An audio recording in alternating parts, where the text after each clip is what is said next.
ప్రార్థన చేసుకున్నాం.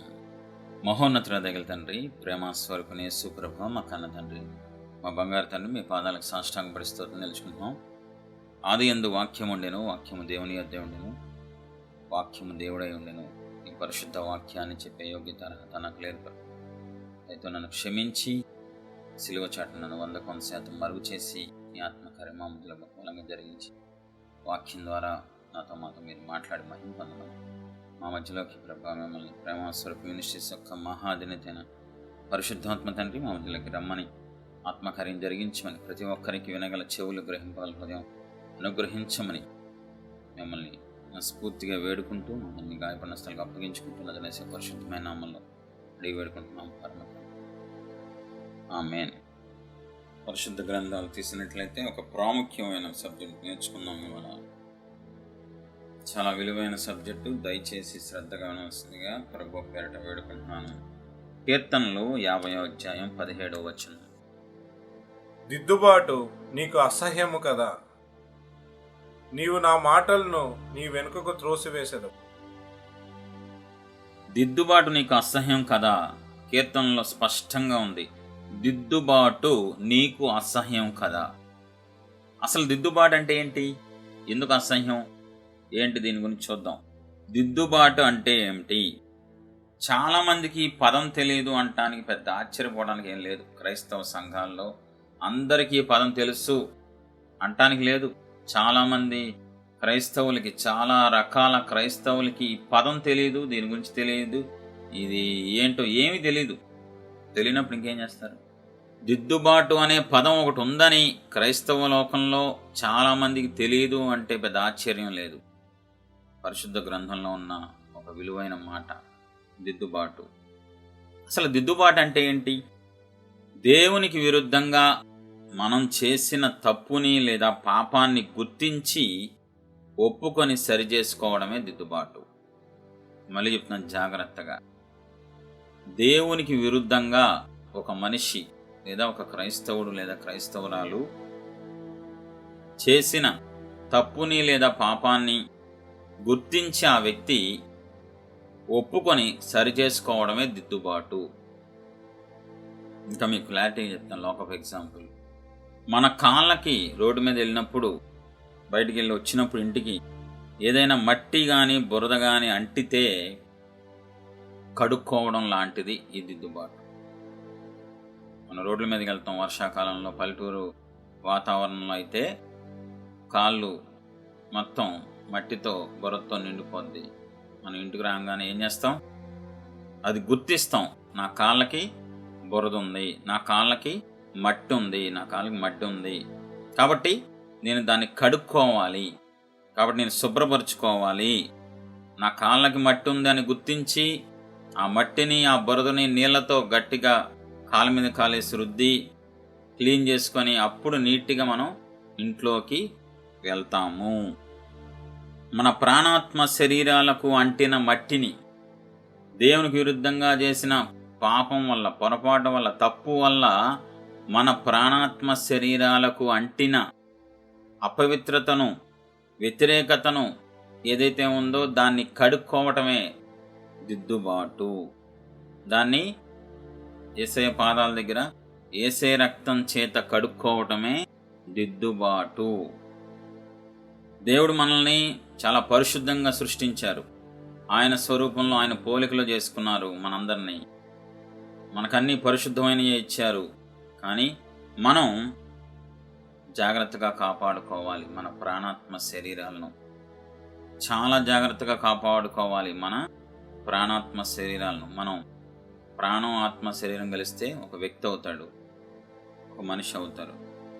కాబట్టి ఏదైనా పొరపాటు చేస్తే, ఏదైనా పాపం చేస్తే, ఏదైనా తప్పు చేస్తే వెంటనే మనకి కాళ్ళకి మట్టి అంటినట్టు మనకి మన ప్రాణాత్మ శరీరాలకి వ్యతిరేకత అంటిద్ది, లేదా అపవిత్రత అంటిద్ది, లేదంటే ఏదైనా తేడా వచ్చేస్తుంది. దాన్ని గుర్తించి మనం ఆ పాపాన్ని దేవుడి సన్నిధిలో, దేవుడి పాదాల దగ్గర ఒప్పుకొని మనల్ని శుద్ధి చేసుకోవడమే దిద్దుబాటు. ఇంకా లోతుగా చెప్తున్నాను, జాగ్రత్తగా అర్థం చేసుకోండి ప్రియ సంఘమా. మనం దేవుని స్వరూపంలో ఉన్న మనం, దేవుని ప్రజలమైన మనం ఏదైనా తప్పు చేస్తే, దేవునికి విరుద్ధంగా ఏదైనా పని చేస్తే, ఏదైనా పాపం చేస్తే, ఏదైనా పొరపాటు చేస్తే వెంటనే మనలోకి దురాత్మలు వస్తాయి. మనలోకి దురాత్మలు వస్తాయి. నువ్వు బాప్తిసం పొందినా, నువ్వు సేవకుడు అయినా సేవకురాలైనా ఎవరైనా సరే దేవునికి విరుద్ధంగా విశ్వాసైనా పరిచారకుడైనా సేవకుడైనా ఎవరైనా దేవునికి విరుద్ధంగా ఒక పని చేసినప్పుడు వెంటనే దురాత్మకు అధికారం వచ్చి ఆ దురాత్మ ఆ వ్యక్తిలోకి వచ్చేస్తుంది. యూనివర్సల్ డౌట్ ఒకటి ఉంది ప్రపంచ క్రైస్తవ్యానికి, ప్రపంచవ్యాప్తంగా ఒక భయంకరమైన డౌట్ ఒకటి ఉంది. పరిశుద్ధాత్మ దేవుడు మనలో ఉండగా మనలోకి దురాత్మలు ఎలా వస్తాయి? యేసయ్య చెప్పారు కదా, నేను వెళ్ళి వేరొక ఆదరణకర్తను మీకు పంపిస్తాను భూమి మీద ఉన్న మీకు అని వాగ్దానం చేశారు కదా. 50వ దినాన, పెంతెకోస్తు దినాన మేడ మీద పరిశుద్ధాత్మ దేవుడు పరలోకం నుంచి భూమి మీదకి వచ్చారు కదా. అప్పటి నుంచి అందరిలోకి వచ్చేసారు కదా. మీ దేహం దేవుని ఆలయం అని మీరు ఎరుగరా? మీలో దేవుడు నివసిస్తున్నారని మీరు ఎరుగరా అని మనకు వాగ్దానాలు ఉన్నాయి కదా. మరి మనలో పరిశుద్ధాత్మ దేవుడు ఉండగా, మనలో పరిశుద్ధాత్మ దేవుడు నివసిస్తూ ఉండగా మనలోకి దురాత్మలు ఎలా వస్తాయి? ఇదొక చెత్త క్వశ్చన్, మళ్ళీ చెత్తగా ఇప్పుడు దీనికి ఒక ఆన్సర్ ఇవ్వాలి. మరి నువ్వే చెప్తున్నావు, నువ్వే తగలాడుతున్నావు పరిశుద్ధాత్మ దేవుడు అని. ఆ పేరులోనే పరిశుద్ధత ఉంది.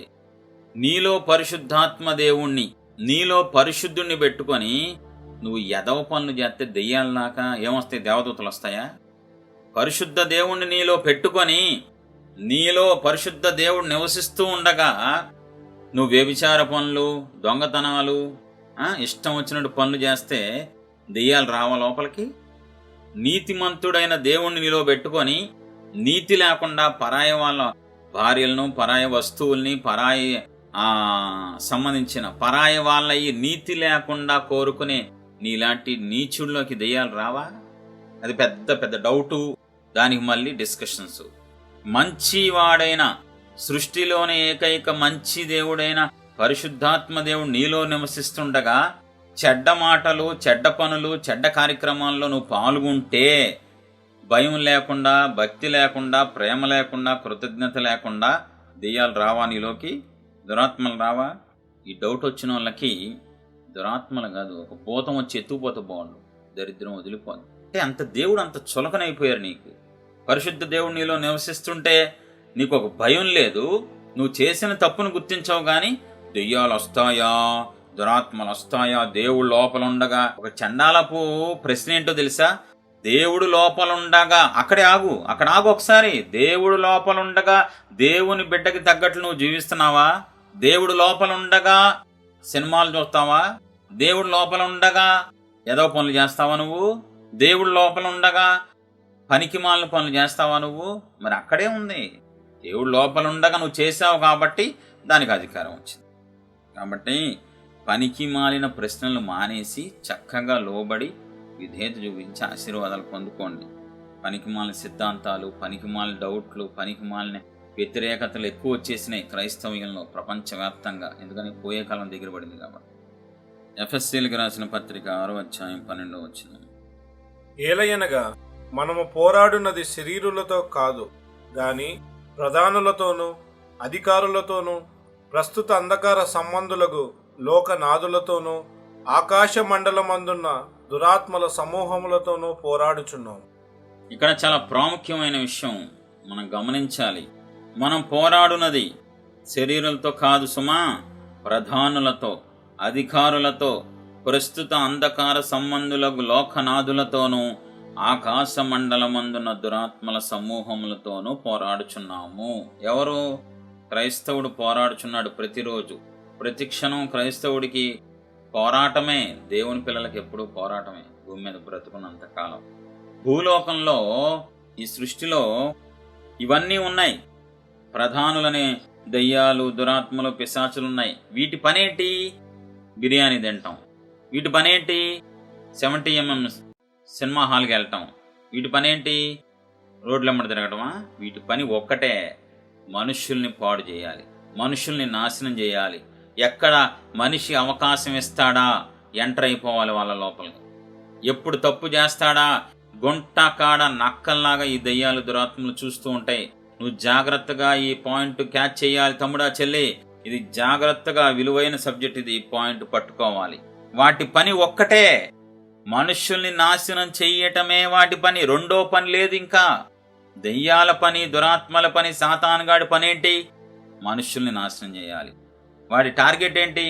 వాడితో పాటు నరకానికి తీసుకెళ్ళిపోవాలి, వాడితో పాటు అగ్నిగుండానికి తీసుకెళ్ళిపోవాలి. వాడి పని అదే. వాడు కష్టపడుతున్నాడు, మహా కష్టపడుతున్నాడు. ఎవరిని మృంగుదునా అని అడు దివారాత్రులు కష్టపడుతున్నాడు. వాడి కిందున్న దురాత్మలు కూడా కష్టపడుతున్నాయి. వాటి పనేంటి? మనుషుల్ని నాశనం చేయాలి. ఏ తప్పైనా చేస్తే వాటికి అధికారం వస్తుంది. ఇది దేవుడే డిసైడ్ చేశారు. తన ప్రజల్ని, తన సంఘాన్ని సిద్ధపరచుకోవటం కోసం, సరిచేయటం కోసం, సరి అయిన మార్గంలో నడిపించడం కోసం దేవుడే సాతానికి, దురాత్మలకి పర్మిషన్ ఇచ్చారు. లేదా దేవుని పిల్లల్లోకి రావడానికి వాళ్ళకి దమ్ము సరిపోద్దా? దేవుని పిల్లల్లోకి, దేవుని రక్తం చేత కొనబడిన దేవుని పిల్లల్లోకి ఒక దెయ్యం ఎంటర్ అవ్వడానికి ధైర్యం సరిపోద్దా? కమిషనర్ ఇంట్లోకి ఒక దొంగోడు వెళ్ళగలడా? కమిషనరు పిల్లల జోలికి ఎవరైనా వెళ్ళగలరా?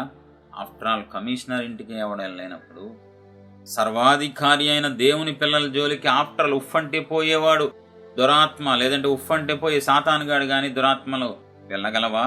కానీ ఒక ఒడంబడిక ఉంది. దేవుడు అన్నారు, నా పిల్లలు తప్పు చేస్తే నీకు అధికారం ఇస్తా. నా స్వరూపంలో ఉన్న మనుషులు తప్పు చేస్తే నీకు అధికారం ఇచ్చేశాను, పో, నువ్వు వాళ్ళలో ప్రవేశించవచ్చు అని ఎప్పుడో జరిగిన ఒడంబడిక. వీటి పనేంటి? ఈ దురాత్మలు, ఆకాశమండల దురాత్మలు, ఈ దయ్యాలు, పిశాచులు పనేంటి? ఎలాగోలా మనలోకి ప్రవేశించి మన జీవితాన్ని నాశనం చెయ్యడమే ఈ దయ్యాల పని, దురాత్మల పని. ఇవి లోపలికి వస్తాయా? మనిషి లోపలికి వస్తాయా? మనుషుల్లో ఉంటాయా అనే ప్రశ్నకి ఆన్సర్ మత్తయి సువార్త 12వ అధ్యాయం 43, 44, 45 వచనాలు. అపవిత్రాత్మ ఒక మనుష్యుని వదిలిపోయిన తర్వాత అది విశ్రాంతి వెదుకుచు నీరు లేని చోట్ల తిరుగుచుండును. విశ్రాంతి దొరకనందున నేను వదలు వచ్చిన నా ఇంటికి తిరిగి వెళ్ళదననుకొని వచ్చి ఆ ఇంట ఎవరినూ లేక అది ఊడ్చి అమర్చబడి ఉండుట చూచి వెళ్ళి తనకంటే చెడ్డవైన మరి 7 దెయ్యములను వెంటబెట్టుకుని వచ్చును. అవి దానిలో ప్రవేశించి అక్కడనే కాపురం ఉండును. కాపురం ఉంటాయంట దానిలో, అంటే మనిషిలో, మనిషి శరీరంలో కాపురం ఉంటాయంట. ఎంతకాలం? ఎంతకాలమైనా ఉంటాయి. ఆలోచించండి ఒకసారి. ఎన్ని ఉంటాయి? ఎన్నైనా ఉంటాయి. సేన అనే దెయ్యాలు పట్టిన వ్యక్తిలో ఏం చెప్తున్నాయి? మేము అనేకులం ఈ వ్యక్తిలో, 100 వ్యక్తుల్లో కాదు, ఆ ఒక్క వ్యక్తిలో అనేకమైన దెయ్యాలు కలిసి ఉన్నాం. 2000 సంఖ్య, ఒక మనిషిలో 2000 సంఖ్య. ఎంతకాలం నుంచి? ఎప్పటి నుంచో ఉన్నాయి. ఎంతకాలమైనా ఉంటాయి, ఎన్నైనా ఉంటాయి. అది మర్చిపోవద్దు ప్రియ సంఘమా. కాబట్టి ఈ బేసిక్ ఫార్ములాని మీరు గుర్తుపెట్టుకోవాలి. మనం దేవుని పిల్లలమైన మనం తప్పు చేస్తే వెంటనే సాతానికి అధికారం వస్తుంది. మనం పాపం చేస్తే, ఆజ్ఞను అతిక్రమిస్తే సాతానికి, దురాత్మలకి, పిశాచులకి వెంటనే అధికారం వస్తుంది. అది మర్చిపోవద్దు. వెంటనే లోపలికి వస్తాయి, మర్చిపోవద్దు. కాబట్టి ఒక రోజు మొత్తం మీద మనం దేవునికి విరుద్ధంగా చేసిన పాపాన్ని లేదా పొరపాటుని గుర్తు చేసుకొని తద్వారా మనలోకి వచ్చిన దురాత్మల్ని లేదా దెయ్యాల్ని మనమే దిద్దుబాటు చేసుకొని పోగొట్టుకోవాలి. మన కాళ్ళకి అంటిన మట్టిని మనమే కడుక్కోవాలి, మనమే రుద్దుకొని శుభ్రపరుచుకొని మనం లోపలికి వెళ్ళాలి. అలాగే మన ఆత్మకి పట్టిన పాపం చేయటం ద్వారా ఒక రోజులో మన ఆత్మకి పట్టిన వ్యతిరేకతను, అపవిత్రతను, చెడును రక్తంలో, యేసయ్య రక్తంలో కడుక్కోవాలి, ఒప్పుకొని కడుక్కోవాలి. దాన్నే దిద్దుబాటు అంటారు. దిద్దుబాటు ప్రతిక్షణం చేసుకోవాలా? ప్రతిరోజు చేసుకోవాలా? ప్రతిసారి చేసుకోవాలా? చేసుకోవాలి, ఖచ్చితంగా చేసుకోవాలి. వారానికి ఒకసారి చేసుకుంటా, నెలకోసారి చేసుకుంటే నువ్వు పోతావు అంతే. కాబట్టి విశ్వాసులైన, సేవకులైన, పరిచారకులైన ఎవరికైనా ఇదే రూల్. ప్రతి ఒక్కరూ దిద్దుబాటు చేసుకోవాలి. ప్రతి ఒక్కరూ, ఎవడైనా సరే దిద్దుబాటు చేసుకోకపోతే మనలోకి వచ్చిన దురాత్మలు మనలో నుండి బయటకు వెళ్ళవు. ఒక పాపం చేయంగానే, ఒక పొరపాటు చేయంగానే, అది విశ్వాసైనా, సేవకుడైనా, పరిచారకుడైనా, ఎవరైనా సరే, ఈవెన్ సేవకులతో సహా ఇది గమనించాలి.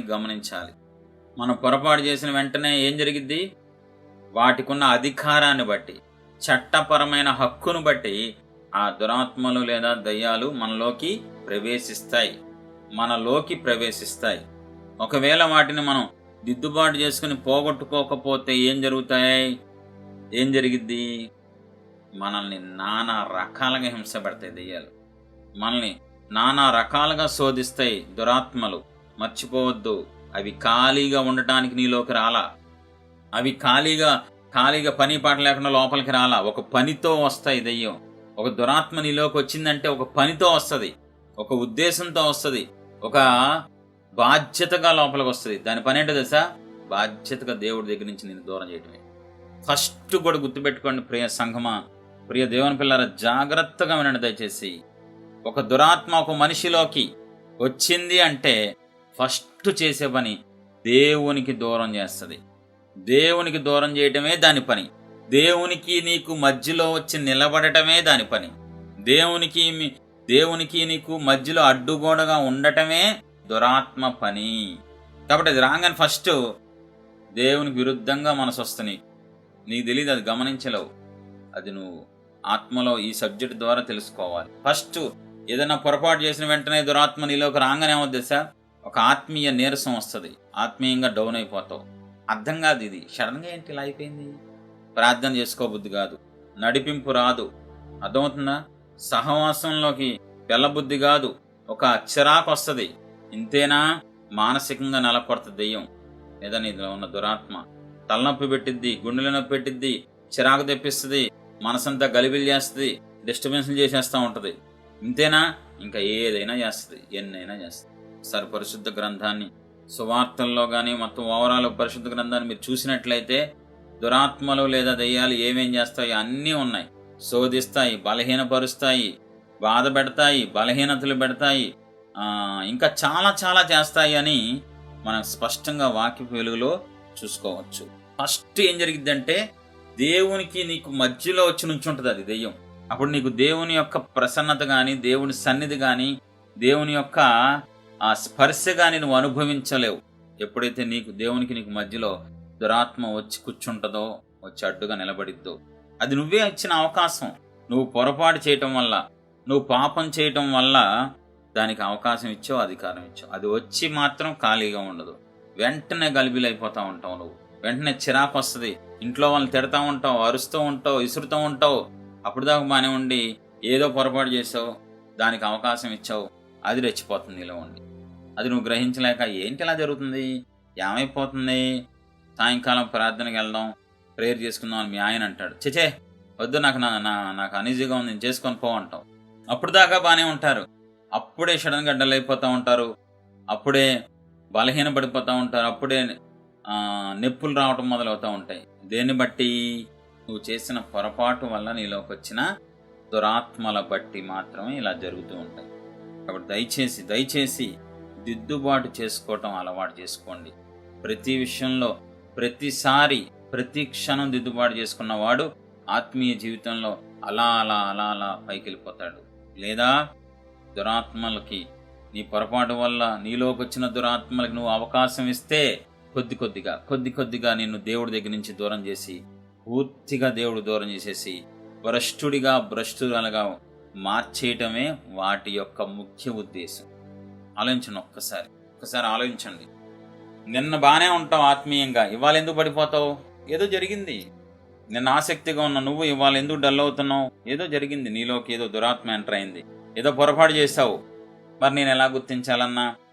ఇప్పటివరకు బాగానే అర్థమైంది నాకు. మరి ఎలా వస్తాయి, ఏ విషయాల్లో వస్తాయి, ఏ పని చేస్తే వస్తాయి, అది కూడా చెప్పండి అన్నా. చెప్తాను. మనలోకి దురాత్మలు ఎలా ప్రవేశిస్తాయి? మనలోకి దురాత్మలు ఎలా ప్రవేశిస్తాయి? ఏ కారణాన చేత ప్రవేశిస్తాయి? ఏ పొరపాటు చేస్తే ప్రవేశిస్తాయో మనం లోతుగా చూద్దాం. 3 కారణాలు మీ ముందు పెడుతున్నాను. 3 రకాలుగా లోపలికి రావటానికి అవి చట్టపరమైన హక్కు తీసుకొని లోపలికి వస్తాయి. ఫస్ట్ది, తిరుగుబాటు చేయడం ద్వారా ఒక వ్యక్తిలోకి దెయ్యం వస్తుంది లేదా దురాత్మ వస్తుంది. తిరుగుబాటు చేయడం ద్వారా దేవుడి పిల్లల్లోకి దురాత్మలు వస్తాయి. సామెతలు 17:11. తిరుగుబాటు చేయువాడు కీడు చేయుటకే కోరును, అట్టి వాని వెంట క్రూరదూత పంపబడును. దేవుడు డిసైడ్ చేశారు సృష్టి, ఇంకంతే. దేవుడు మహాదేవుడు, పరిశుద్ధ దేవుడు, మంచి దేవుడు, ఒక మంచి ఉద్దేశంతో ఒప్పుకున్నారు, పర్మిషన్ ఇచ్చారు మనిషిలోకి దెయ్యాన్ని రావడానికి, దురాత్మని రావడానికి. అపార్థం చేసుకోవద్దు, అది కూడా నీ మంచి కోసం లోతుగా ఆలోచిస్తే కానీ అర్థం కాదు. నువ్వేం చేస్తావు? పెళ్ళై నీకు పిల్లలు ఉంటే గనక ట్యూషన్ సార్ దగ్గరికి వెళ్ళి వీడిని కొట్టండి, కానీ వీడు భవిష్యత్తు బాగుండాలి. అప్పగించేదెవరు? కన్న తండ్రి. అప్పగించేదెవరు? కన్న తల్లి. ఎవరికి? ఎవరో పరాయి వ్యక్తి అయిన టీచర్కి అప్పగించి వీడిని కొట్టినా పర్లా, తిట్టినా పర్లా, వీడు చదువు రావాలి. అదే స్టైల్లో టీచర్ని గుర్తు చేసుకోండి. టీచర్ ఎవరో? సాతానుగాడు. తల్లిదండ్రులు ఎవరో? పరలోకపు తండ్రి. స్టూడెంట్ ఎవరు? నువ్వే. ఒరే సాతానా, చిత్తం ప్రభువా, అరే మా అబ్బాయి కొంచెం ఓవర్ యాక్షన్ చేస్తున్నాడు, మా అబ్బాయిని సరి చేయరు, చిత్తం ప్రభువా. మరే ఇటారా పనికి మాలనోడా, సాతాన్ ఇటా, ప్రభువా చెప్పండి, పిలిచారేంటి? ఆడు వణుకుతూ వస్తాడు. వణుకుతా రాగానే, అరే మా అమ్మాయి కొంచెం ఓవర్ యాక్షన్ చేస్తుంది, నాకు విరుద్ధమైన పనులు చేస్తుంది, కొంచెం సెట్, నువ్వు లోపలికి వెళ్ళి సెట్ చేయరా. అలాగే మరి నేను చూసుకుంటా కదా, మీకు ఎందుకయ్యా లోపలికి వెళ్ళి కొడితే ఇంక జీవితంలో తప్పు చేయదు. చూడండి, ఈ తప్పు చేస్తే దురాత్మ వస్తుందని తెలిస్తే ఎవడన్నా చేస్తాడా? అది అమ్మో ఎందుకు వచ్చిన కూడా బాబు, దేవుడు అర్థం చేసుకుంటారు, ఈ దెయ్యం సాగు కొట్టేస్తాయి. కాబట్టి ఆ భయం మనలో తీసుకురావటం కోసం, మనల్ని సరిచేయటం కోసం, మనల్ని క్రమశిక్షణలో పెట్టడం కోసం దేవాది దేవుడు దెయ్యాలకి, దురాత్మలకి, సాతానికి పర్మిషన్ ఇచ్చారు. సామెతలు 17:11 ఏం చదివాం మనం ఇప్పుడు? తిరుగుబాటు చెయ్యువాడు కీడు చెయ్యుటకే కోరును, అట్టివాని వెంట క్రూరదూత పంపబడును. అక్కడే ఉంది చూసారా, క్రూరం. అరే ఇంత క్రూరంగా ఉన్నావేంట్రా నువ్వు, ఇంత క్రూరుడివేంట్రా, అంత కఠినాత్ముడివేంట్రా అంటారు చూసావా.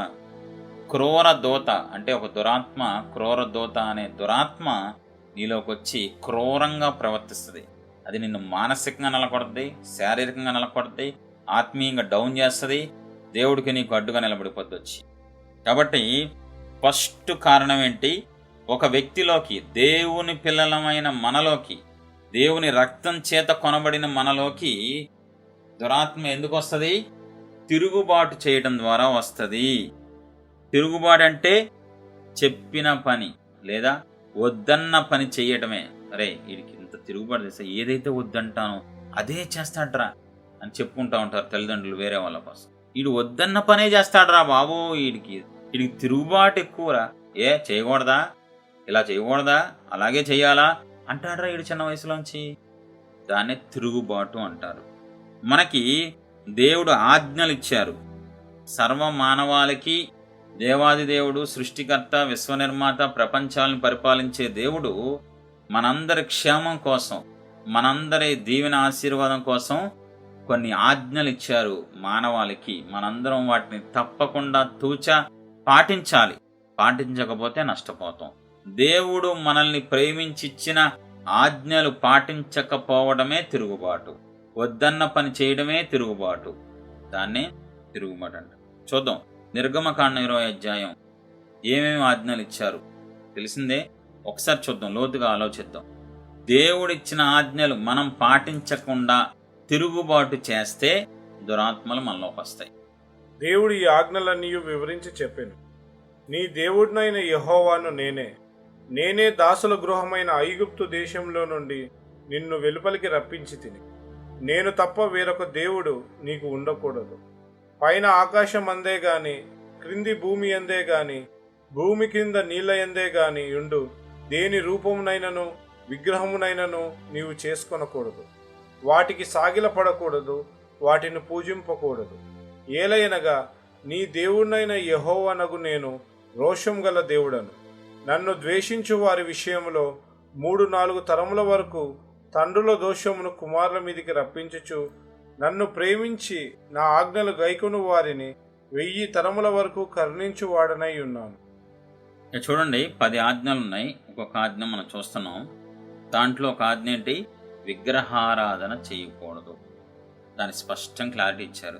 దీనికి కనెక్షన్ చూడండి, ఎలా చూద్దాం. పాత నిబంధన నుంచి కొత్త నిబంధన కనెక్షన్ చూడండి.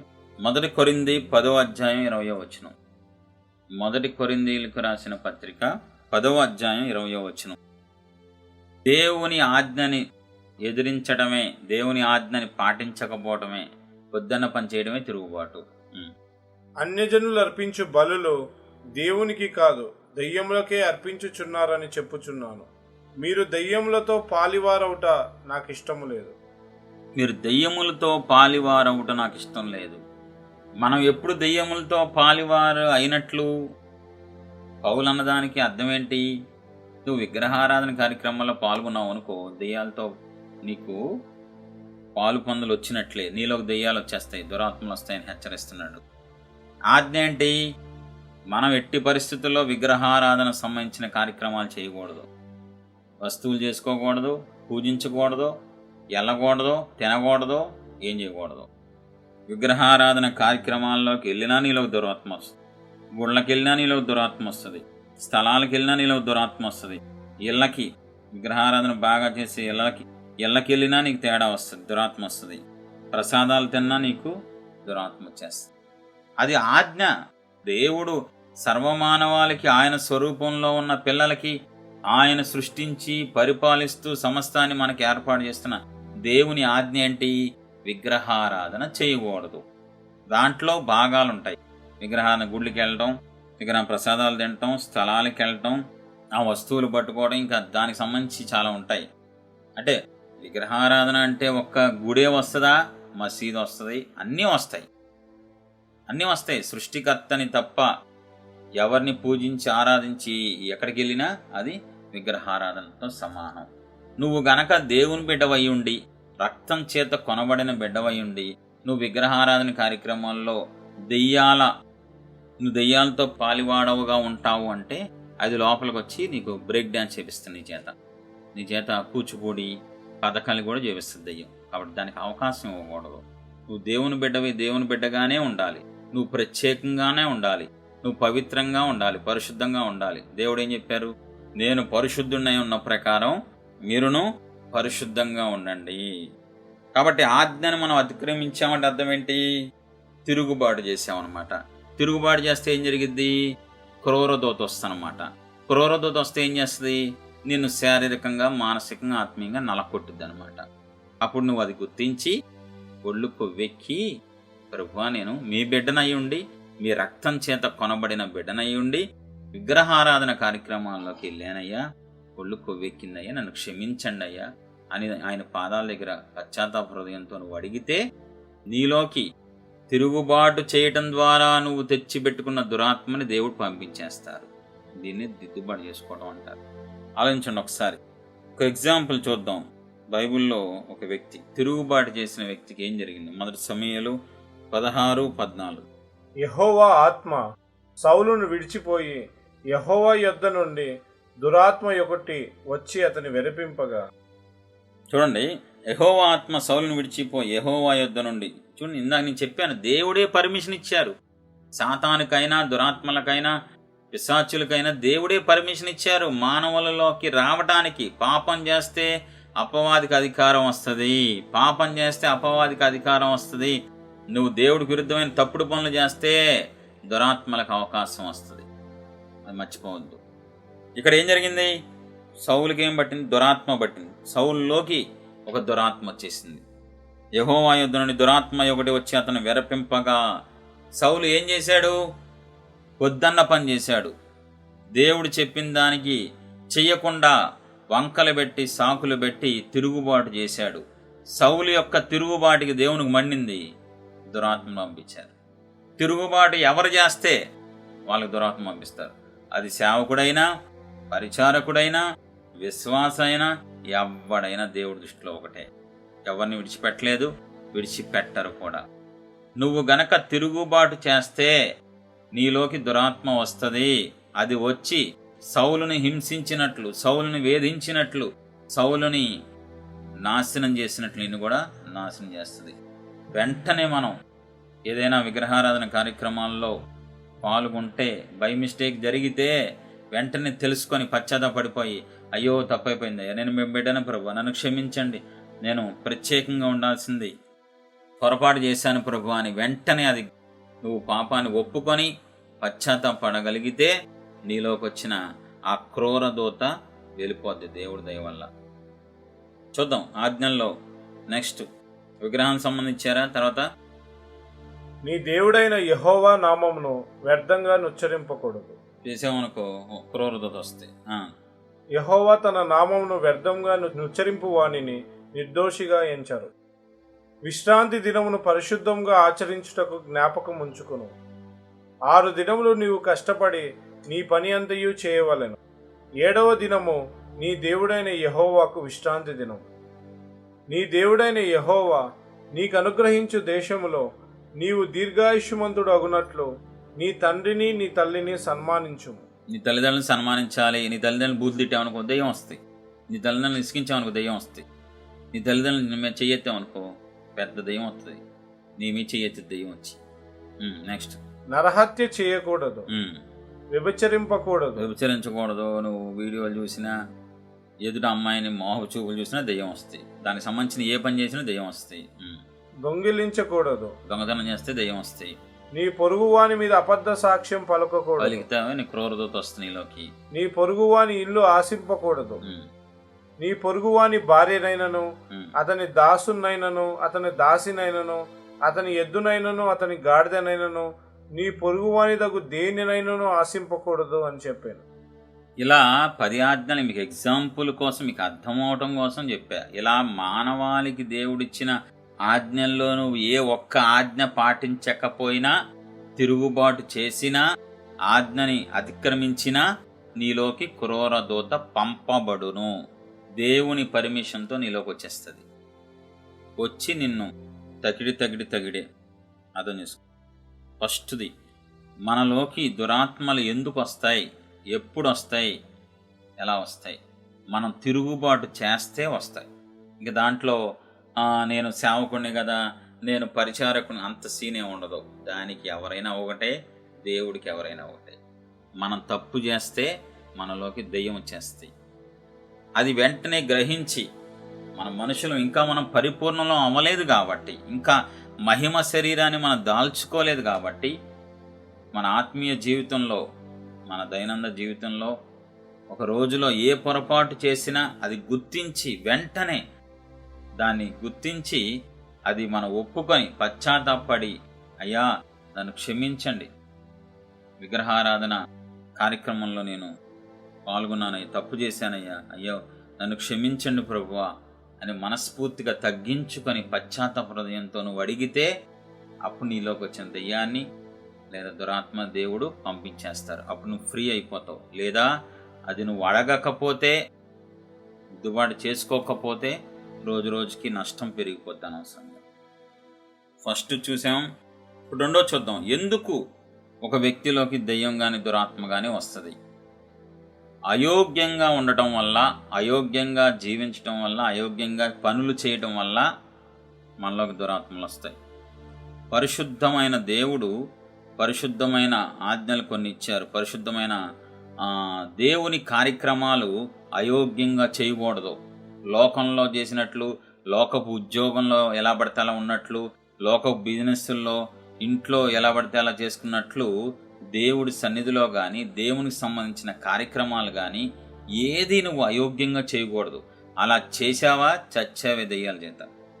పరిశుద్ధ దేవుని సన్నిధిలో కూర్చున్నా, పరిశుద్ధ దేవుని పనులు చేసినా, పరిశుద్ధ దేవుని కార్యక్రమాలు తలపెట్టినా నువ్వు యోగ్యంగా జాగ్రత్తగా ఒళ్ళు దగ్గర పెట్టుకొని చేయాలి.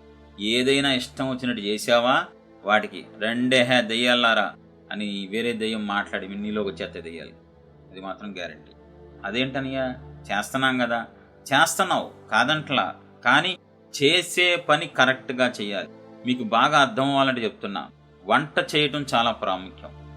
వంట చేయాలి, వంట చేసి పెట్టాలి. అయితే నువ్వు అజాగ్రత్తగా వంట చేస్తే చేయగలిపోద్ది. డ్రైవింగ్ చేయడం చాలా ఇంపార్టెంట్. బండి మీద, వెహికల్స్ మీద డ్రైవింగ్ చాలా ఇంపార్టెంట్. మనం వెళ్ళాలిగా డ్రైవింగ్ చేసుకోవాలి, అది మన పని. నువ్వు గనక సరిగ్గా డ్రైవింగ్ చేయలేదనుకో కాలు చెరిగిపోద్ది. కూరగాయలు కోయడం చాలా ఇంపార్టెంట్. నువ్వు సరిగ్గా కోయలేదనుకో రక్తం కారిపోద్ది అనవసరం. ఫస్ట్దేమో ఆజ్ఞలు పాటించకపోతే, తిరుగుబాటు చేస్తే దెయ్యాలు లోపలికి వస్తాయి. రెండోది నువ్వు చేసినా వస్తాయి, నువ్వు ఆజ్ఞ పాటించినా వస్తుంది. ఇక్కడే కన్ఫ్యూజ్ అవ్వద్దు. నువ్వు ఆజ్ఞ పాటించినా నీలోకి దురాత్మ వస్తుంది. ఎందుకని? నువ్వు సరిగ్గా చేయనందుకు, సరిగ్గా పాటించినందుకు, దేవుడు చెప్పిన రీతిగా 100% చేయనందుకు నీలోకి దురాత్మ వచ్చేస్తుంది.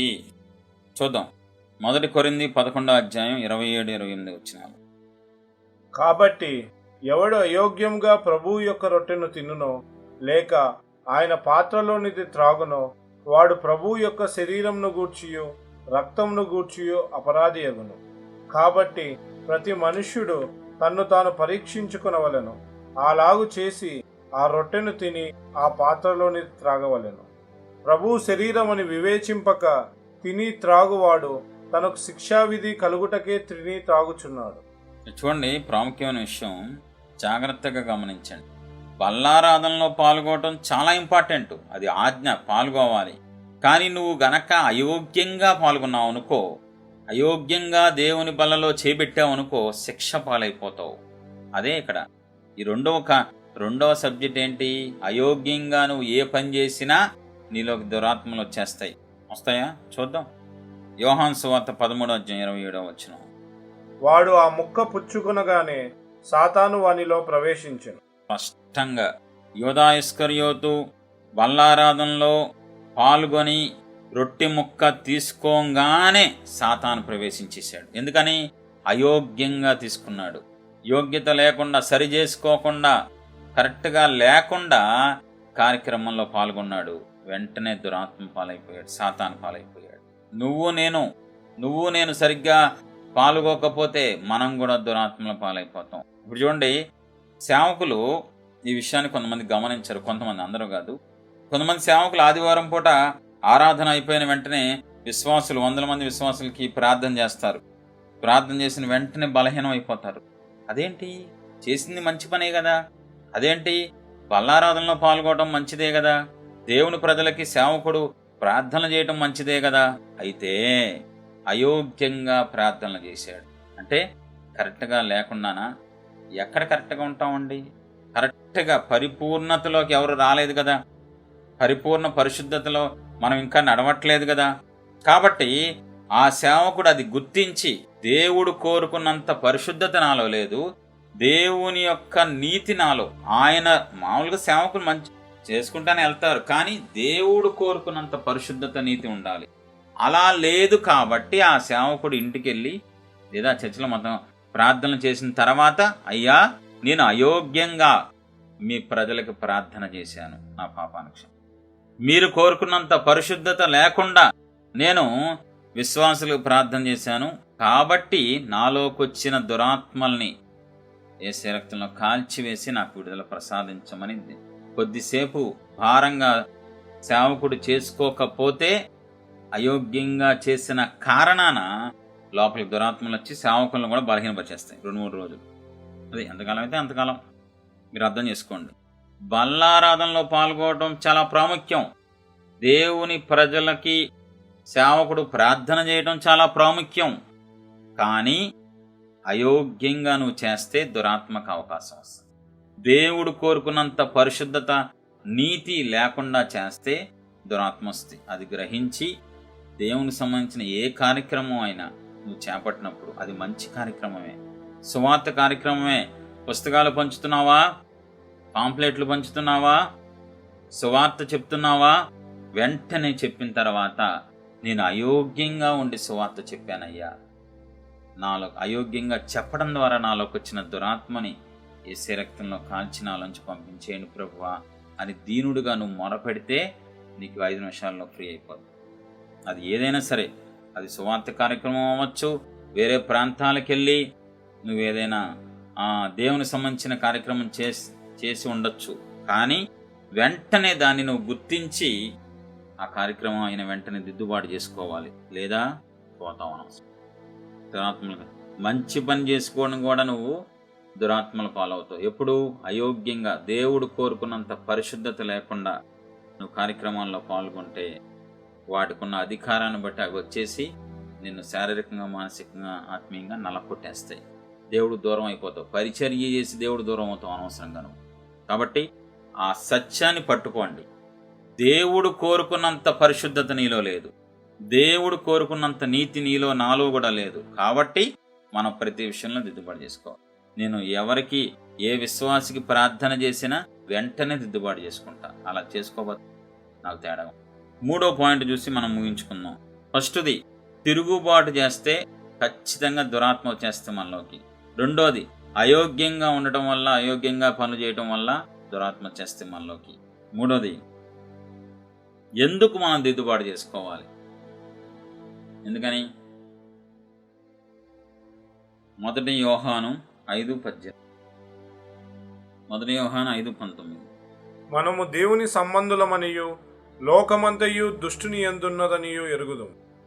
ఇది చాలా విచారకరమైన విషయం, ఇది చాలా ప్రాముఖ్యమైన విషయం. లోకమంతయు దుష్టుని యందు ఉన్నదని మనం ఎరుగుదుము.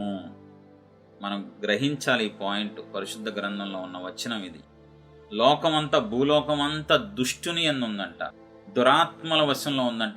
ఏది? భూలోకం. దెయ్యాల వశంలో ఉందంట, ఆకాశమండల దురాత్మలు, రకరకాల పేర్లు ఉన్న చదివి కదా. వీటన్నిటి వశంలో, అంటే సాతాను వశంలో ఈ లోకం ఉంది. ఈ లోకంలో మనం ఉంటున్నాం. లోకమేమో సాతాను వశంలో ఉంది, మనమేమో లోకంలో ఉంటున్నాం. లోకంలో నివసిస్తున్నాం, లోకంలో తిరుగుతున్నాం, లోకంలో గడుపుతున్నాం. కాబట్టి లోకంలో ఉన్నాం కాబట్టి బయటికి వెళ్ళి వచ్చినా, ఏం చేసినా, ఎవరితో మాట్లాడినా, ఎక్కడికి వెళ్ళినా, ఏం కొనుక్కున్నా, ఏం తిన్నా, ఏం చేసినా రాగానే దిద్దుబాటు చేసుకోవాలి. నువ్వు చేసుకోకపోతే నువ్వే పోతావు. లోకంలో ఉన్నాం, లోకం దుష్టుని యందు ఉంది. మనుషులు పాపాలు చేసి దురాత్మలు జీవితాల్లోకి తెచ్చుకుంటున్నారు. భయంకరమైన పాపాలు, పాపాల మీద పాపాలు, పెద్ద పెద్ద పాపాలు, భయంకరమైన పాపాలు. పెద్ద పెద్ద పాపాలని నా ఉద్దేశం అది కాదు. చెడిపోయిన పాపాలు, చండాల పాపాలన్నీ చేసి దెయ్యాలకి, దురాత్మలకి అవకాశం ఇచ్చేసుకుంటున్నారు. కాబట్టి మనుషులు శపితం అయిపోయారు, వస్తువులు శపితం అయిపోయినాయి, ప్రదేశాలు శపితం అయిపోయినాయి, పూర్తిగా శపితం అయిపోయి దురాత్మల పాలైపోయింది ఈ లోకం అంతా, ఈ భూలోకం అంతా. కాబట్టి ఒక నిజమైన క్రైస్తవుడు, నిజమైన క్రైస్తవురాలు ఏ పని చేసినా దిద్దుబాటు చేసుకోవాల్సిన పరిస్థితిలోకి మనం దిగజారిపోయాం. ఎందుకండి? మొహానికి మాస్క్ పెట్టుకుంటున్నారు. చెప్పండి. లోకంలోకి కరోనా వచ్చింది కాబట్టి, లోకమంతా కరోనా ఉంది కాబట్టి చేతుల్ని జాగ్రత్త పరుచుకుంటున్నారు, మొహానికి మాస్క్ పెట్టుకుంటున్నారు, చాలా జాగ్రత్తలు తీసుకుంటున్నారు. తీసుకోకపోతే కరోనా వచ్చి పోతాడు.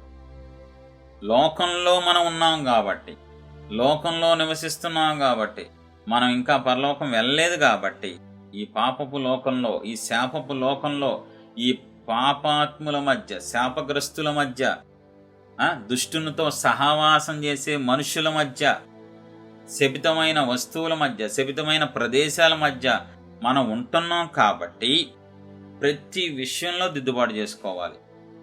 బయటికి వెళ్ళొచ్చావా? దిద్దుబాటు చేసుకోవాలి. షాప్కి వెళ్ళొచ్చావా? దిద్దుబాటు చేసుకోవాలి. ఎందుకంటే లోపలికి వచ్చేసి ఉంటుంది.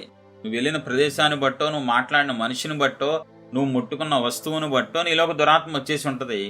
అందుకే నువ్వు రాగానే ఏం చేయాలి? ఇంటి నుంచి బయట రాగానే, అయ్యా షాప్కి వెళ్ళి రావటం వల్ల, అయ్యా మార్కెట్కి వెళ్ళి రావటం వల్ల, కూరగాయలు కొనుక్కోవటం ద్వారా, కూరగాయలు అమ్మే వ్యక్తితో మాట్లాడటం ద్వారా, చిల్లర మార్చడం ద్వారా, ఏదైనా సరే ఇంకా నువ్వు గుడ్డిగా ఫార్ములా పెట్టుకోవాలి. ఏదైనా సరే గుడ్డిగా నువ్వు చేసుకోవాలి. ఎంత ఎలర్ట్గా ఉంటావో అంత ఆత్మీయ జీవితంలో అద్భుతంగా నువ్వు పైకి వెళ్తావు. అర్థమవుతుంది అనుకుంటున్నా ప్రియ సంఘం అని ముగిస్తున్నాను. నువ్వు గనక ఏ విషయంలో అయినా మర్చిపోయావా, నీలో ఉన్న దురాత్మ డ్యాన్స్ చేస్తా, అమ్మయ్య మర్చిపోయింది, నీలాగా ఉండిపోతాను, అలా ప్రార్థన చేయబుద్ధి కాదు, నడిపింపు రాదు, సహవాసంలోకి వెళ్ళబుద్ధి కాదు అంటే ఏది జరిగిందనమాట.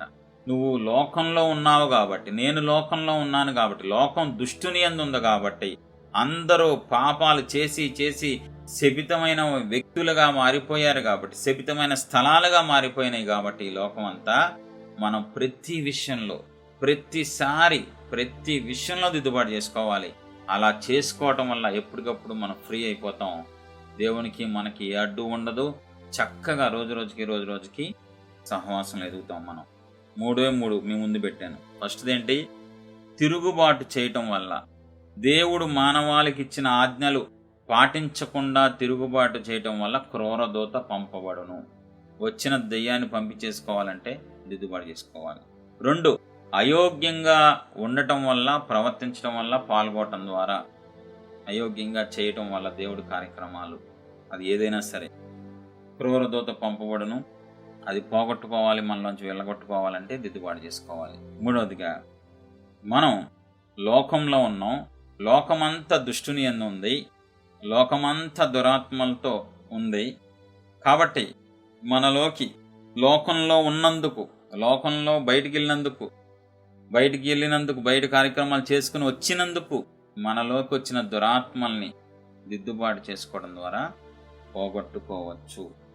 ఎక్కువ మంది ఈ విషయాన్ని మర్చిపోయి నిర్లక్ష్యం చేసి దిద్దుబాటు చేసుకోవడం మానేయటం వల్ల ఆత్మీయ జీవితంలో పడిపోయిన వాళ్ళు నాకు బాగా తెలుసు. కాబట్టి దయచేసి నిర్లక్ష్యం చేయొద్దు, మర్చిపోవద్దు.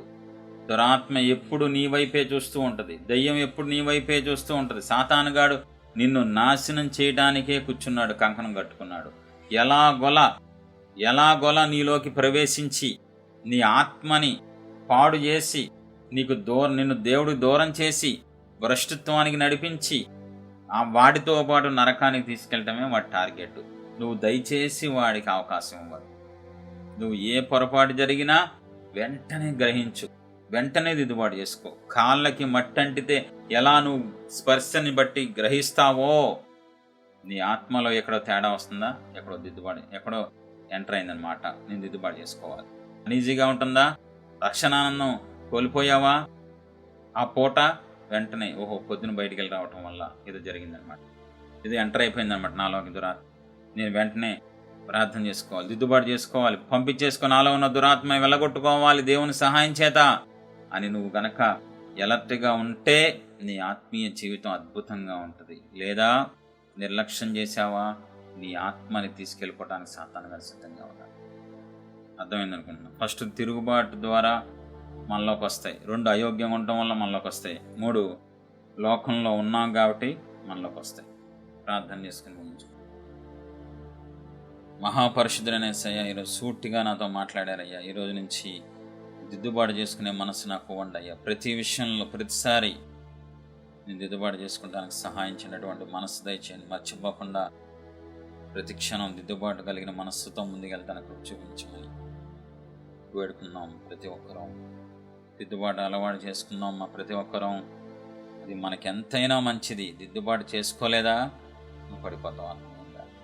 దిద్దుబాటు మర్చిపోయావా పడిపోతావు. నువ్వు మంచి పనులు చేసినా దిద్దుబాటు మర్చిపోయావా అయినా పడిపోతావు. నువ్వు దేవుడి కార్యక్రమంలో మంచి కార్యక్రమం పాల్గొన్నా పడిపోతావు. ఎందుకని? అయోగ్యంగా ఉంటాం కాబట్టి. 100% ఇంకా మనం పరిపూర్ణం అవ్వలేదు కాబట్టి మనం పడిపోయే అవకాశాలు ఎక్కువ ఉన్నాయి. ప్రార్థన చేసుకుందాం.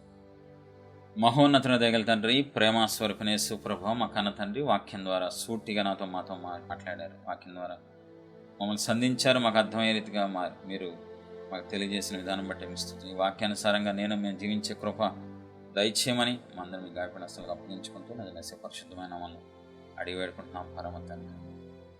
ఆమేన్. మీరు ఆత్మీయ జీవితంలో ఎదగాలనుకున్నా, పాపాలు ఎలా ఒప్పుకోవాలో తెలుసుకోవాలనుకున్నా, ఆత్మీయ సందేహాలు మీకు ఉన్నా, మీ జీవితంలో దేవుని చిత్తం తెలుసుకోవాలనుకున్నా, దయచేసి ఈ వీడియో క్రింద కామెంట్ ద్వారా కానీ ఈమెయిల్ ద్వారా కానీ తెలియజేయగలరు. మా ఈమెయిల్ ఐడి premaswarupiministries@gmail.com. ప్రేమాస్వరూపి మినిస్ట్రీస్లో ప్రతిరోజు ఉదయం 5:30 నుండి 6:30 వరకు జరిగే స్తుతి ఆరాధనలో పాల్గొని దేవుడు ఇచ్చే విడుదల, దీవెన, ఆశీర్వాదం పొందుకోండి. దయచేసి ప్రతి ఒక్కరూ జాగ్రత్తగా వినండి.